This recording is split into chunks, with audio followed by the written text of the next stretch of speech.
Okay, this is a reality abuser podcast, and haven't been here a while interviewing anybody, but I had to interview this guy here.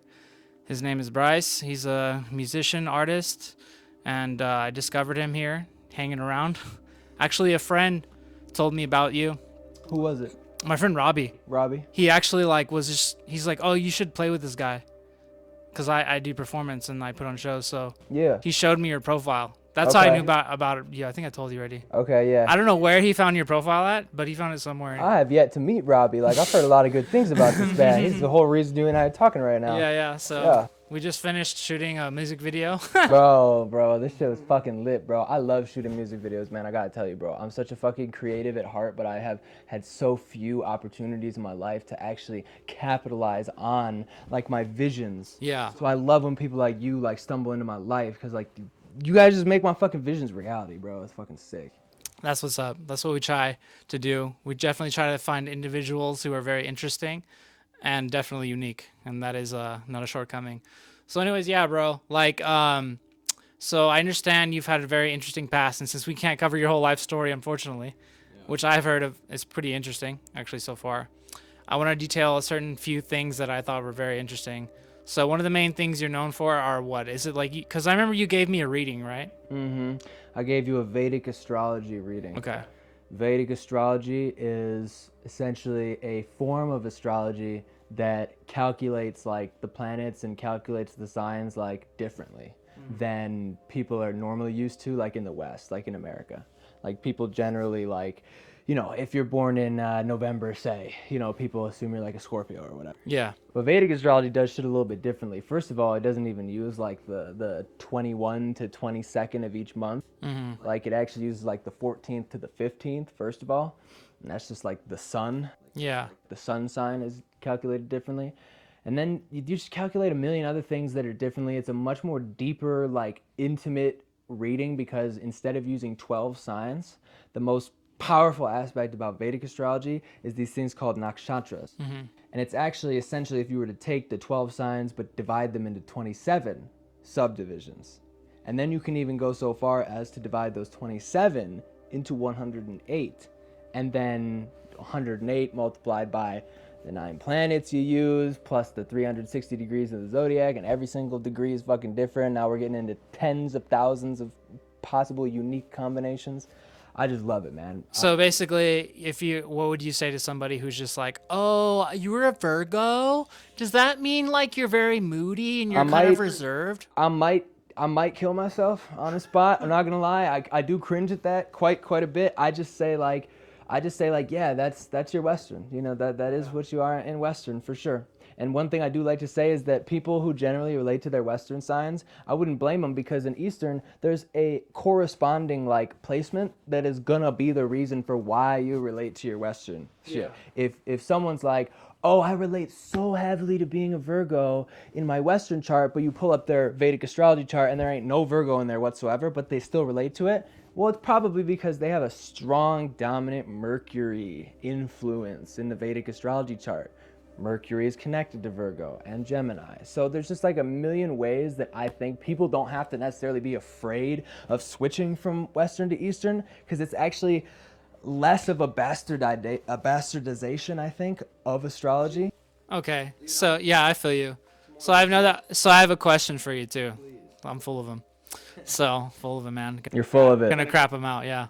So yeah, keep your stink alert on. Anyways, so there's something I did want to know. I'm like, so why did you end up like even into any of this stuff? For example, like why are you not okay with just Western or whatever? Like, is there something like you're like, oh, my life isn't enough? Oh my God, I need like some deeper meaning or something like that. Is that legit? Why, or like what's the real reason? I've always been a spiritual person, deeply, like I've always been like a philosopher, like at heart. Like I think about everything. Like I'll be like observing somebody on the street and I'll see them do something. They'll like just do an action or something, or they're bend down, or they're laugh, or they're tie a shoe or something, and just whatever the dumb menial shit it is, it'll have me thinking about like human nature or like fucking just all this deep ass shit, just to put it plainly. And so astrology just fit perfectly into my paradigm when I discovered it. I discovered it through my cousin Caitlin, actually. My cousin Caitlin, I love her to death. She's literally like my sister. and she had known about it before me, and then she introduced it to me, and we kind of have like grown up together, like learning it and doing it. So, but yeah, it just fit perfectly into my pre-existing like notions of what reality is, because I don't really believe that um, like free will is like 100% thing. So Yeah. I'm already like kind of pre-programmed to think about like destiny and fate and shit like And that. so, like, based on the way you think, like, do you think that other people, does that make it kind of more difficult to connect to people realistically? It certainly does sometimes, but I do thankfully have a lot of people in my corner who I've met like throughout my journeys and throughout my travels that are similarly spiritual like me. But like someone like I guess I'd have a hard time meeting people at like bars or some shit. Like, talking about, like, TikTok or something like that? Yeah, how's the weather, Bob? Type shit. Like it's Yeah. Small my talk. More small talk. not really my forte. Not So your it does sometimes get in the way of, because the thing is like, yeah, when I meet somebody, bro, Yeah. I'm gonna immediately like somehow find a way to start talking about astrology or music or spirituality or Yeah. all three, and it's just like it's kind of like this energy inside me that's like I'll be like listening to like people talk, and I'll be like, just like itching to like find something like really interesting to talk about. Yeah. So, have you ever, like, with girls, for example? Like, how are you with chicks? Like, pretty normal, right? I wouldn't say that I'm a player by any means, because like I said, I'm like a really like I'm a really like introspective person. So like I am a hopeless romantic. I'm somebody who doesn't like go out and hit the playing field. I like form like deep intimate connections with girls, and there have been very few in my life. In fact, I actually had my most recent girlfriend just a couple months ago. We broke up, and it was the first relationship I'd had in 6 years. I'm 25. But why do you think it went sour? Is it because, do you think you attract certain type of people? Like, what is it really that you think they're failing for? Because I myself, I've had failed relationships too, you know. But in your case, like, what do you think is really like not letting them sustain themselves? Venus and Virgo. It's my shit. You know what I mean? So basically, I'm a fixer, right? Like Yeah. I fucking go after the broken girls just so naturally. Like it's just such an unconscious thing, and like I just. I am getting better though. I am healing. Like I'm noticing that like I don't think that I would want a relationship with somebody who is like so damaged and it's so plainly available to see, because that's how I used to be. I used to go after the damaged chicks, and I'd be like, I can fix her. Okay. Have you ever managed to fix anybody? No. Hey, at least you're trying. I'm about to give up, because I realize like all I can do, bro, all we can do in this life is focus on ourselves, bro. Like if we are trying to control, manipulate, or even improve other people, we're setting ourselves up for failure, bro. Nothing is I have this tattoo right here. It says nothing is promised, right? Yeah. And to me that translates to like don't have expectations. No expectations. Yeah. You know? So like, that's cool. That's cool. I mean, it's cool for you. I mean, like, out of all of the preset responses I could have, I could be like, that's whack. Dope. That's crazy. Yeah, but we all use them though. Like, I know something could be more, deep and more like, to divulge it instead of just using the word dope, or like, that's crazy, bro. We tend to do that, which is actually like, I think it's excusable because, in my opinion, because in the end, yeah, maybe you do think more of it, but you're not quick enough to think of it on time. So what are you supposed to do? Just like, you can stay in silence.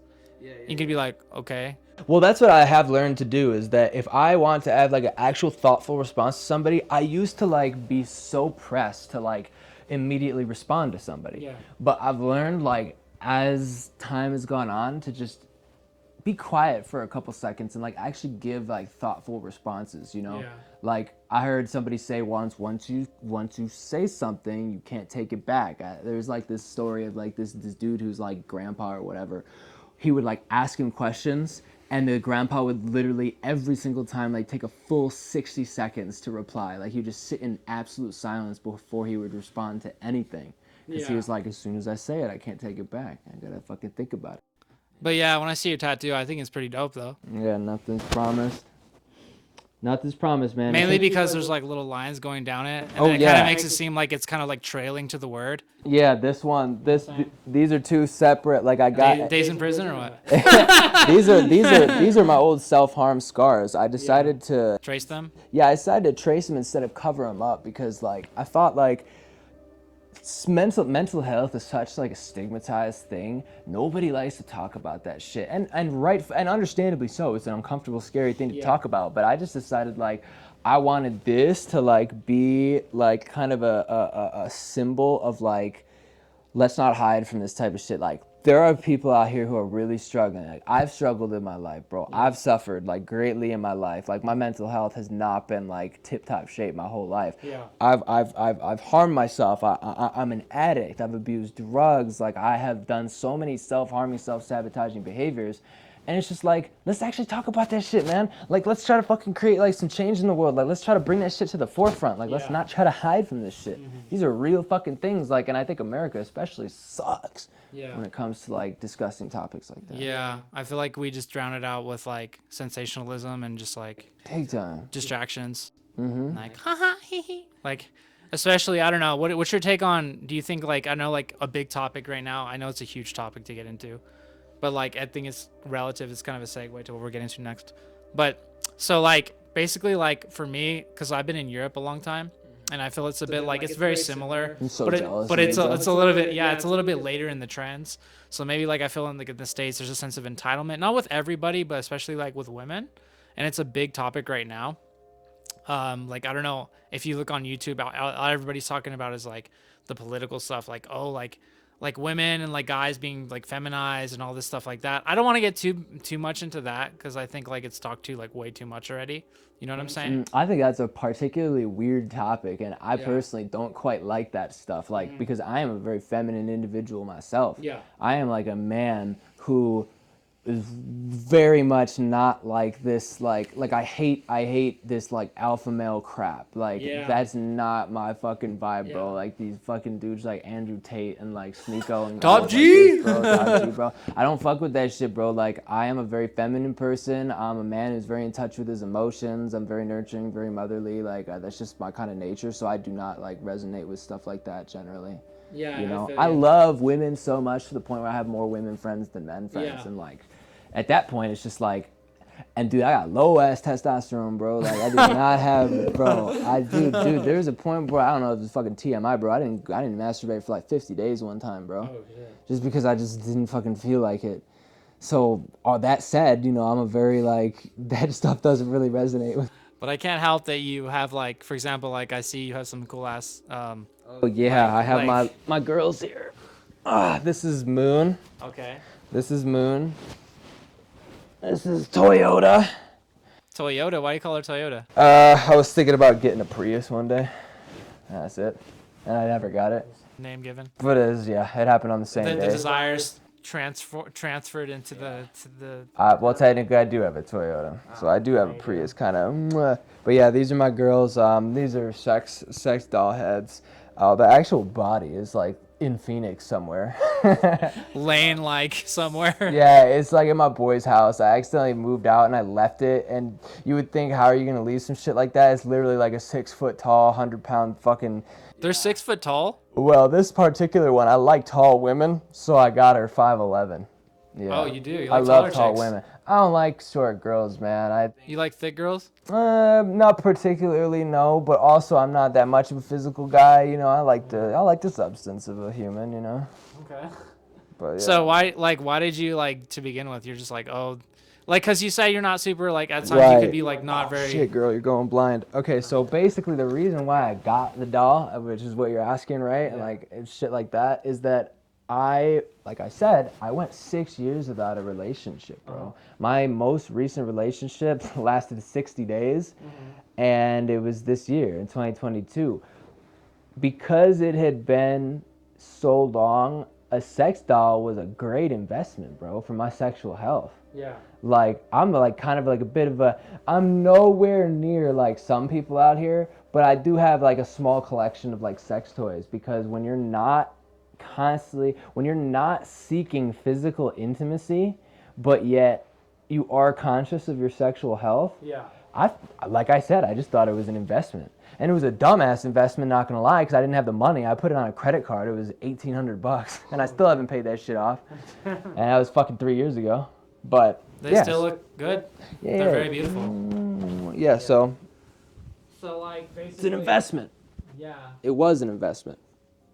So at times you just feel like, all right, well, I'd rather just substitute it and it's like have something like at least reliable or something like that. It's just like, oh, it's there, you know? Well, I did. I will admit it was a bit of a manifestation of my addiction. It was an impulse purchase. I remember just like back when I was thinking about buying a doll, I was so fucking obsessed with it, bro. Like I was like, dude, I do DoorDash for a living, so I'm like fucking like scrolling through the sites and I'm like low key jerking off in the car, like looking at these fucking like dolls. I'm like, yeah, I want that one, bro. I want that one, bro. I'm an addict, so I get obsessed about shit fast. And so like once I discovered it, I'm like, I have to get this. I have to get this. But why do you think you're an addict though? Like, do you have like, are we traumatized or something? I think it's genetic, personally. You think it's genetic? Well, I mean, as far as modern science understands, it's a disease. It's like cancer. So like your parents didn't like hide you in a closet or I mean, I didn't have like deprive you of dessert for like years and on end or no? I didn't have the greatest childhood, but like no, I was never, thankfully, thank Christ, I was never physically abused. It was more of just like being in a loveless environment. Like it was just me and my two parents, and it was a loveless marriage. And they were like they were at odds with each other. Okay. Mom was a very angry person. She had me when she was pretty late. Like she was 40 when she had me. So like during my childhood, she started going through menopause, and she was already kind of like a hot-headed temperament woman. And then my dad, on the other hand, is like this super pacifist, like passive aggressive, like will literally walk out of the room if shit's starting to heat up too much, and she's like, "Where are you going? Come back here, talk to me." That's an interesting dynamic. It was a fucking rough one, bro. And I would remember I would sneak to the top of the stairs when it was like 11 p.m. and I was supposed to be in bed, and I would hear them arguing downstairs, and they'd be like yelling at each other. And I just remember sitting at the top of the stairs, like nervously laughing, like thinking it was actually like this super funny shit, but truthfully I'm like scared and like nervous on the inside. It's just like, oh, this is like, you know, as a kid I didn't know how to process it. So it definitely contributed back to like the addiction thing. It definitely contributes to my desire to want to like cover up emotions and shit. But in the end, I believe addiction is genetic. So Yeah, I feel mean, that's that. just what science points to. That's why they call it the disease of addiction. That's Yeah. just been my personal experience. People have differing opinions. Yeah, there's tons of possibilities, I think. Yeah, some people I do know that just can't let go of something. I'm particularly not addicted to things, but I have a few friends that are, and my brother, you know. And so yeah, I wish I could How's say that? more about it. Is that a painful experience? Like, is your brother For me, like an addict? yeah, my brother was an addict. I don't know what his deal was. To be honest, I think he had an okay life, you know. From my perspective, I didn't see He's anything. passed now. No, he's alive. Okay, 'cause we were talking about him in the But past he was in tense. prison. He was in prison. I mean, I don't really talk to him anymore. But I mean, yeah, he was in prison, in and out of prison. He's a drug dealer, you know. Crazy stuff, you know, and he was addicted to drugs and stuff. And I don't know. The mystery is still there. We'll never know, really. From what I've seen, I haven't seen much. You know, while I was alive, he's a little bit older than me. He's like 4 years older than me. So, like, I didn't see those first 4 years of his life before I was born, but it could be swept under the rug, some stuff I don't know about. Or it could be just genetic, but from what I know, it probably was something sus. Yeah, I'm like, dude, that guy's a trip. Not comparing you to him per se, but just the addiction part. Well, hey, you know what I mean? In the end, I do think all addicts share a common bond. Like everyone's, again, from my perspective, we all struggle from the disease of addiction. And when I meet other addicts, it's like, I know you without knowing you, bro. Yeah. I know that you felt that deep, intense desperation, that pain, that why am I doing this to myself, but I just can't seem to stop doing it. Like, I know that feeling, and if I meet somebody else who self-identifies as an addict, Yeah. we already have everything in common. It's low-key the easiest way to meet people. So you've had a whole bunch of like, okay, addictions and stuff, but you've actually tried to find solutions, right? Right, yeah, like dude, my ass, bro, there's a lot of ways that people try to like treat addiction. My ass definitely belongs in the 12-step program because that shit's been very enlightening to me, and I know so many awesome people. It's just been like the best thing that's ever happened to me, truthfully. Does any of it translate into your music at all? Yeah, most definitely. Like I try to keep obviously I try to keep overt references to like my sometimes I try to keep overt references to my addiction and my struggles like out, and I try to be more poetic with it. But all of my music, bro, is just completely like, yeah. I don't think I have a single song that is not mentioning addiction or drugs in some way, shape, or form. What are your best songs? I'd say Plastic, Uh-huh. Double Penetration with my boy EJ. Like Britney Spears, I don't be waiting for chance to clear. Wristband is fucking sick as hell. Wristband was one we just shot the music video for just now. Plastic. As far as rapidy rap goes, my song Lurk, that's a fucking good ass rapidy rap song. I love that. And yeah, those are some. And then fan favorite, I know everyone loves my song called Gun in My Mouth. Yeah. Everyone loves that song, bro. I got a boy, he lives in Phoenix. He says, like, dude, I play that shit every time I go to the gym. It's just like a raw, high energy song. But do you think it's because of the lyrical content or the energy or both? It's the energy. Like, the Gun in My Mouth song is really reminiscent of, like, that raw, like, Florida rap, like, X, like, that type of fucking scene. So it resonates with people who are into, like, that. And you're originally from the East Coast, right? I am. I'm from upstate New York. I'm from Rochester, New York. Cool. So, like, why do you like Wristband so much? I mean, but besides the fact that it's catchy or whatever, like, what is it? When did you write that? Like, what point were you just like chilling here? Were you like a specific moment where you're like, dude, this is just like coming to me? Or... I remember I was at my boy's house. Yeah. I was living with him and his parents because I had just moved here. This was 5 months ago when I wrote that. And I was just thinking to myself, like, you know, I've been in like 3 psych wards in my life. Like, and so that's what I mean by like wristband is like, I need a wristband. I need a piss pan. I got a wingspan, fly, fly, fly. Like, I got a wingspan, fly, fly, fly. Like, I'm so fucked up mentally. I belong in a psych ward. I want to commit suicide. I'm going to fly. I'm going to jump off a roof into the Grand Canyon. I'm going to kill myself. Like, I fucking belong in Baghdad. Gun sounds. Like, fucking my mind is like guns. Yeah. And I was just thinking about, it was just a really like fun, poetic, and like catchy way to like express like the recurring theme in my music, which is suicide, drugs, guns. Like, it's just But I mean, you have like more like funny songs, like that video you have where you're in the robe or whatever. yeah, Cat in the Hat. Yeah, that's a totally different side. Because when I first saw you, my friend showed me. He showed me that video, and I was like, dude, this guy's like just like the funny guy, you know? Yeah. Which is why he's like, dude, that's like you, Swan. Like you're just making funny shit, like or like not funny per se, not necessarily funny, but like kind of like quirky, kind of like weird, you know, comical. Yeah. So I mean, that's obviously one side of you, which means you don't.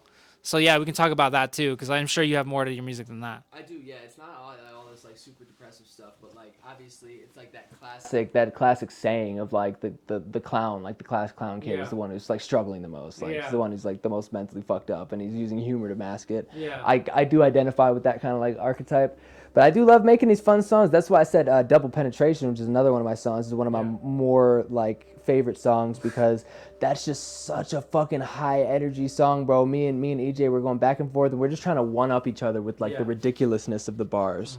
You know what I mean? Like I think the very first how do I fucking start that song? Fuck with a paper and pen in here. How about a whip like Britney Spears? And in the music video, I like am fucking wearing like the skirt with the Britney Spears and like the pussy, the fucking. That was so funny. I like that shit, bro. So I do like making these fun songs too, because I have like this really raw, like eccentric energy for sure, you know. Have you ever thought of like in the future, like are you planning on experimenting with other genres of music possibly? I definitely think so, because currently this is something that I constantly talk with my manager about, bro. I don't want to be boxed in to a certain style or genre. Yeah. I have this song called Existence, which sounds nothing like all my other songs. It's this calm, damn near like ballad almost.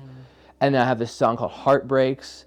Like, they all share the same theme of like trap drums and like type of synthetic melodies and shit. But I definitely can't stick to one style, no, and I don't want to be boxed in. I don't want to be boxed into just like the comical funny stuff or the screamo angry stuff. Yeah. Because I'd like to see if you would like even you on like a techno beat or something like that. Oh, I would love, dude. I do. If you do a techno beat, I'll jump on it. Bro, dude, honestly, I would jump on it. I mean, not that you want me to, but if you did, I would love you to, bro. The fuck? If we had more time. If you do like, bro, if we collab on some kind of techno song, I'm so down. I really want to do like a really dancey like banger, you know? Bro, it's 3:30, bro.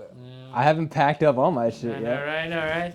Yeah, Might bro. as well, but yeah, this is a very brief, interview. We don't have much time. But yeah, like we could go all day. I'm sure there's like lots of details, but this is a, introduction to Bryson. So your name, how do you? Mulamoon. Mulamoon, sorry. Mulamoon, Let's baby. beat Mulamoon. And you can check him out, Mulamoon. I'll put the link up on here, and then hopefully we'll host more. Oh, actually, his videos. His Yeah, videos you in the guys works. gotta check out this fucking fucking music Yeah, video we just shot, bro. Yeah, we literally shot the video, so we're gonna be posting this right after this podcast. I need a wristband. I need a piss pen. I got a wingspan. Flop, flop, flop. Hey, jump out the Grand Can. Pull up the Baghdad. Cut. I'm in love with this sound. It's such a catch. That's like one of the most catchy hooks I think I've written. Like Bangers only. But yeah, we got to know a little bit more about this artist, and yeah, we'll be seeing his content very soon. And Mulamoon, Spotify, Apple Music, YouTube, everything. Mula Moon. Check me out, bro. Check him out. You won't regret it. You won't regret it. I always tell people that I feel like I have a song for everybody. You Because of do. what we were just mentioning. You do. Like not wanting to be limited to one style. Yeah. I have love songs. Stomp on those boxes. Crush them. Crush those homeless homes. No, I'm just kidding. That was a joke. Dark. I dark humor. All right, but yeah, this is Reality Abuser, and we're done here. We're done here. Say bye to our friends over here. No, lift her up though. She deserves this. Oh shit. Toyota or no? That's not Toyota. Which one? Yeah. This is Toyota. Blonde girl's Toyota and brunette is Moon. Bye, girls. Say goodbye. Bye. And just remember, keep abusing reality. How much you